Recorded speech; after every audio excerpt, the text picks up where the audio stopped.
Bolsonaro teve em Moscou, poucos dias antes da invasão, e meio que defendeu a Rússia.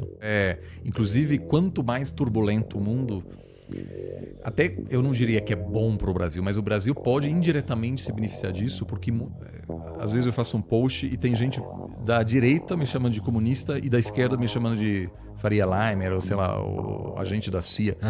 Aí eu tô no lugar certo. Você tá apanhando os dois lados, então tá ótimo. Assim, né? Olha só, eu tenho um desafio pra ti. Sabe o que tá escrito naquela placa lá?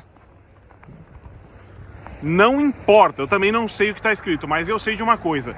Dólar, através da internet, não precisa saber falar inglês. Sim, e você pode fazer de qualquer lugar. Não importa se você está no Brasil, não importa se você está no Canadá, não importa onde você esteja. E eu tenho o exato passo a passo de como você pode fazer mais de $100 por dia através da internet. Faz isso aí, é vezes 5, vezes 5. Imagina que isso aqui é uma nota de R$500.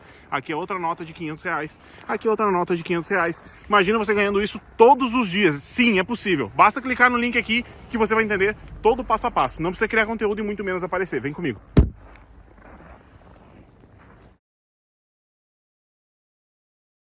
Esse é um aspecto interessante, porque como você falou lá no começo, que a gente de fato está muito longe desses conflitos aí.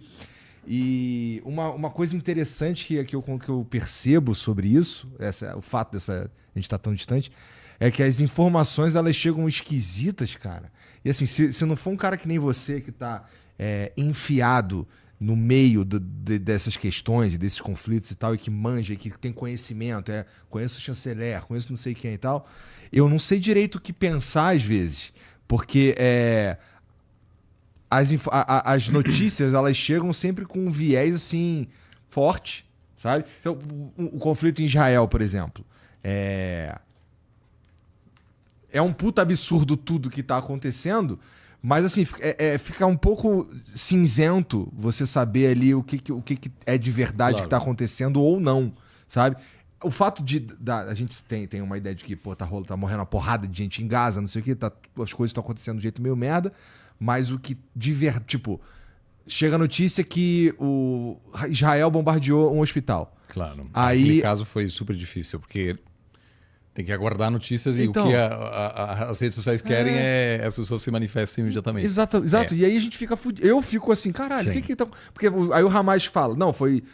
o Israel fala, não, foi o Hamas que estourou isso daí pra falar que foi nós. Aí tu fica, caralho, e agora? Claro. Eu acho que assim, o mais importante, eu acho que é ter fontes múltiplas. Todos nós, a gente precisa acompanhar analistas com visões diferentes.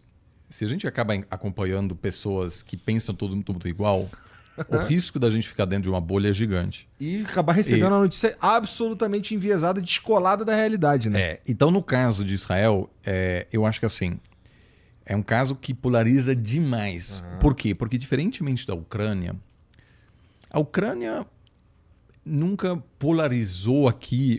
Por quê? Porque não há uma divisão clara entre esquerda e direita aqui no Brasil, quando o assunto é a Ucrânia. O Bolsonaro teve em Moscou, poucos dias antes da invasão, e meio que defendeu a Rússia. Então, se o Bolsonaro hoje fosse presidente, eu não acho que a posição brasileira seria tão diferente assim. Porque o Brasil, no fundo, tem uma postura meio multialinhada, não alinhada, não quer se meter demais. Precisa do fertilizante russo. Tem fertilizante de outros países, só que a Rússia vende a um desconto de 20%. Isso é uma maravilha para o Brasil. É moralmente questionável, mas, vamos dizer, todos os países atuam defendendo os seus interesses específicos, mesmo se isso, às vezes, não é sempre coerente. Tá? Isso faz parte, assim, eu entendo, eu acho que muito do que o Lula disse sobre a Ucrânia realmente foi... acho que ele não estava muito bem informado em relação a algumas questões, mas ninguém aqui no Brasil defende, nem eu, o Brasil impor sanções sobre a Rússia ou deixar de comprar fertilizante. Isso é uma realidade. Então, e o Brasil faz parte do BRICS. Eu acho que é bom que faça parte do BRICS. Né? Enfim. Então, o Brasil tem essa postura de preservar seus laços com todos os principais atores. Tem ótimas relações com os Estados Unidos, tem boas relações com a Rússia, com a China, O Brasil precisa se mover dessa forma. Isso é, inclusive, quanto mais turbulento o mundo, até eu não diria que é bom para o Brasil, mas o Brasil pode indiretamente se beneficiar disso, porque muito investidor que aplicou dinheiro no mundo inteiro vem agora para aplicar dinheiro no Brasil, porque aqui não há risco geopolítico. Então, a chance do Brasil se envolver numa guerra comercial, de haver assim, uma guerra aqui entre dois países latino-americanos é muito, muito pequena. Então, é uma boa forma de diversificar e reduzir a exposição a risco geopolítico. Então, a Ucrânia é um assunto que mexeu muito no início, mas agora não há uma briga entre o cara de esquerda e o cara de direita que pensam coisas diferentes sobre a Ucrânia. No caso de Israel, você tem uma divisão muito clara. Porque quem votou em Bolsonaro, de repente até tem uma bandeirinha de Israel, etc. O eleitor evangélico é muito pró-Israel, a gente está vendo isso também com Milei agora. Né?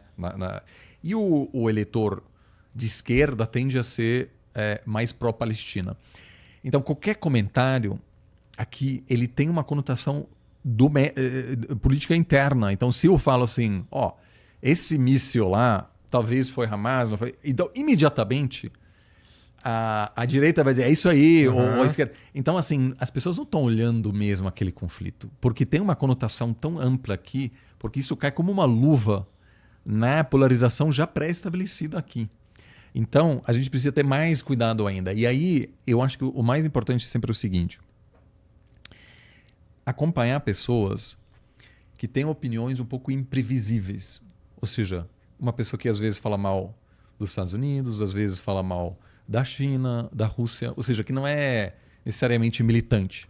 Né? Então, alguém que, por exemplo, fala, olha, aconteceu um terrível ataque terrorista de Hamas contra Israel no dia 7 de outubro, que em termos absurdos, se você olha a relação entre população e vítimas, foi mais impactante para Israel do que o 11 de setembro.